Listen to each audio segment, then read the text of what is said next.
hours long.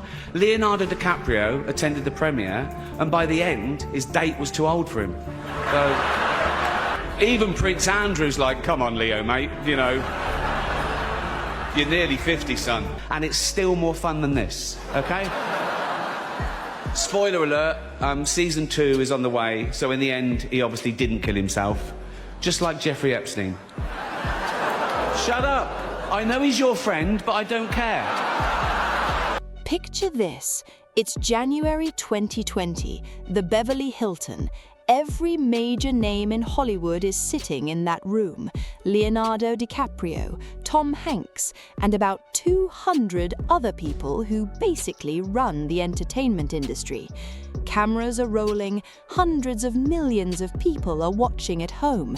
And one man walks up to that microphone, drink in hand, stares directly at all of them, and starts talking. The crowd laughs at first, then they go a little quiet. Then the cameras pan to the audience, and you see it.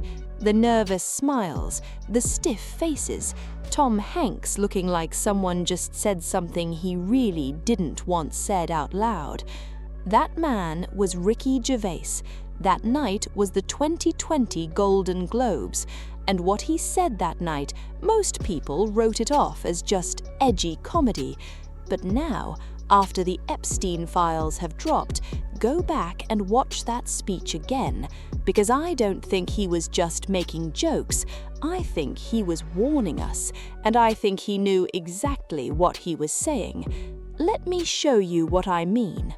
First, let's talk about who Ricky Gervais actually is, because this matters more than people realize. He's not a Hollywood insider, he's a British comedian. He created the original version of The Office for the BBC. He doesn't have a studio deal he needs to protect. He doesn't have a publicist managing his image in that room. He doesn't owe anyone in Hollywood anything. That independence is everything. When NBC asked him to host the Golden Globes for the 5th time, he agreed on one condition. He writes his own jokes. No approval process, no filtering. His words, his call. He actually said this in an interview.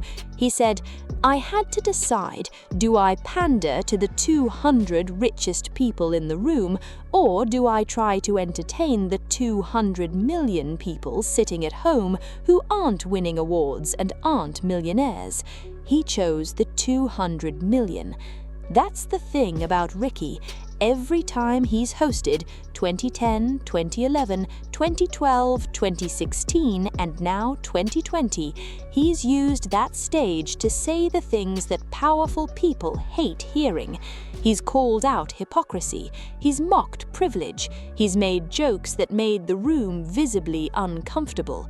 But 2020 was different. 2020 was the sharpest he'd ever been, and 2 names kept coming up that night, names he'd been circling back to for years: Leonardo DiCaprio and Ellen DeGeneres. Let's start with what happened that night, then we'll talk about why it matters now. Ricky didn't ease into it. He came out swinging from the first sentence. He mocked the Hollywood foreign press. He took shots at Apple's new streaming service, pointing out the irony of a Me Too-themed show being made by a company running sweatshops. He told the celebrities in the room they were in no position to lecture the public about anything. He said, and I quote, "Most of you spent less time in school than Greta Thunberg." The room squirmed. But okay, that's Ricky being Ricky. People expected that. Then came the moment. He was talking about his Netflix show, Afterlife, a show about a man who considers suicide after his wife dies. He used it as a setup. He said something like, "Spoiler alert, there's a season 2, so in the end he didn't kill himself." And then he paused, just like Jeffrey Epstein. The room went cold for a second, and then, before anyone could even process it, he looked directly into that crowd and said, "Shut up. I know he's your friend, but I don't care." Think about that line for a second. He didn't say he was famous, he didn't say he was powerful, he said, "He's your friend," directed at the people in that room. He was pointing at someone, maybe multiple someones. Then Ronan Farrow, the journalist who broke the Harvey Weinstein story, got a mention too. Ricky pointed out that every powerful person in that room was terrified of him. The nervous laughter that followed basically confirmed it. But then came the Leo joke, and that one hits different now. Ricky made a joke about Once Upon a Time in Hollywood, Tarantino's film, nearly 3 hours long, and he said Leonardo DiCaprio attended the premiere, and by the end his date was too old for him. The room laughed, Leo smiled, everyone moved on. But here's the thing. Ricky didn't make that joke once, he made variations of it across multiple Golden Globes appearances. Year after year, he kept coming back to DiCaprio's dating pattern, the age thing, the 25 cutoff. Everyone in Hollywood knew it as a running joke. Except, was it a joke? Look at the actual record. Camila Morrone, Leo ended things the same year she turned 25. Bar Rafferty, relationship ended when she turned 25. Kelly Rohrbach, dated in 2015, the year she turned 25. Nina Agdal, broke up in 2017, the year she turned 25. That's not a coincidence, that's a documented pattern, and Ricky had been pointing at it for years, while Hollywood laughed it off as harmless celebrity gossip. Now let's talk about the Epstein files. Leo's name does not appear directly in the Epstein documents. I want to be clear about that. He has not been accused of any crime. But here's where it gets complicated. His ex-girlfriend, Alicia Romanova, also known as Alicia Rimanova, her name does appear, and the emails that came out are genuinely disturbing. While she was dating Leonardo DiCaprio, she was emailing Epstein. She called him Love Bunny in her messages, and in one email she wrote, these are her exact words, not paraphrasing, something to the effect of, "I'll find a girl for you this time, I promise. Europe would be better to find a little girl." There's another email from 2010 where she references bringing a girl to Epstein's Palm Beach home, and the timeline of that visit lines up with the period she was with Leo. Now, the question is not whether Leonardo DiCaprio committed a crime. There's no evidence of that. The question is, what did he know? Was he aware of what was happening around him? Because this wasn't a distant acquaintance. This was someone in his personal life, during their relationship, actively communicating with Epstein.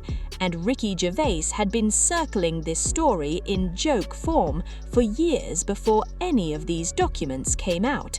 That's either an incredible coincidence, or he knew something the rest of us didn't.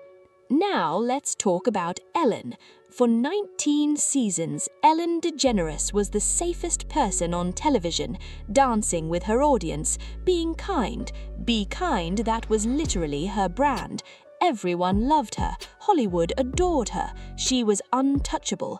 Except Ricky Gervais never went on her show, not once. In all his years in comedy, all his American press tours, he never sat on that couch. He never endorsed her. He kept his distance.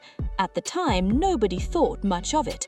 But then 2020 happened, the same year as that Golden Globe speech, and 36 former employees of the Ellen DeGeneres show came forward. They described the workplace as toxic, abusive, and hostile. 3 executive producers were fired. Warner Media launched a full investigation. Ellen basically issued a written apology and then basically went quiet. That was bad enough on its own, but here's the part that made people start asking real questions.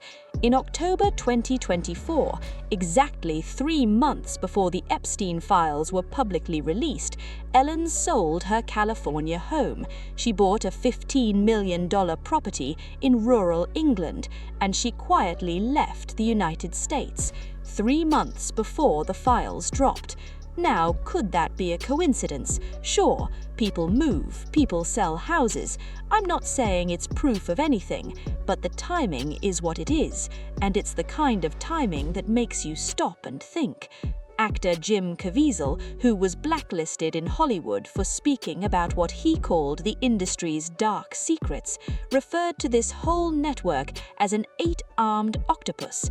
His point was that you can expose one arm, one producer, one executive, one host, and the system just keeps running. The other arms keep moving. The people at the top stay protected. Ricky seemed to understand that system better than most, and Ellen kept appearing in the spaces where that system operated. Okay, I want to be straight with you here, because I think this is the most important part. Ricky Gervais never made direct accusations. He never said, "This person is guilty of this crime." He made jokes. He pointed at patterns. He asked questions disguised as punchlines. So what's actually confirmed and what's still speculation? What we know for certain, Jeffrey Epstein ran a real trafficking network for years. It involved powerful, wealthy, well-connected people.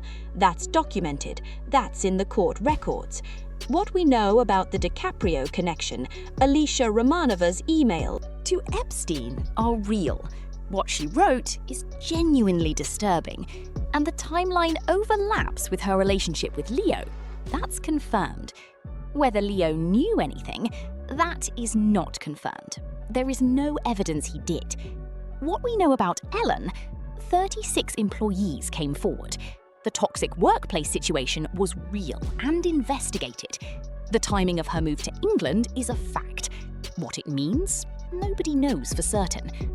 What we know about Ricky, he spent years making jokes about these exact people, these exact patterns on the biggest stages he was given. Whether he had inside knowledge or just incredibly sharp instincts, I genuinely don't know. But here's what I keep coming back to. He had nothing to lose. No studio deal, no Hollywood friendships to protect, no brand to maintain in that room. He walked in there as a free man, and he said what free men say. And sometimes, the only person who can tell you the truth is the one who doesn't need anything from you. January 5th, 2020, Ricky Gervais stood on that stage with a drink in his hand and stared down the most powerful room in entertainment. He dropped Epstein's name, he joked about Leo's pattern, he kept his distance from Ellen while everyone else was dancing with her. He pointed at Ronan Farrow and told that room, "He's coming for you." And the room laughed, or pretended to, or looked deeply uncomfortable on camera. Now it's 2024. The files have dropped. Some names are in them, some aren't. Some questions have answers now. A lot still don't. But go back and watch that speech. Really watch it this time. Not as a comedy bit, but as a document. Watch the faces in that crowd. Watch who laughs and who doesn't. Watch who looks away. Because I think Ricky was doing something that night that went beyond hosting an award show. I think he was the only person in that building willing to say out loud what a lot of people already knew. And we all just sat there watching and thought, that's just Ricky being Ricky. Maybe, or maybe not. I'll let you decide. Do you think Ricky knew? Or was he just a sharp comedian who saw patterns others ignored? Drop your thoughts below. If you want more videos like this, stories that don't make the front page but probably should, hit subscribe. I'll see you in the next one.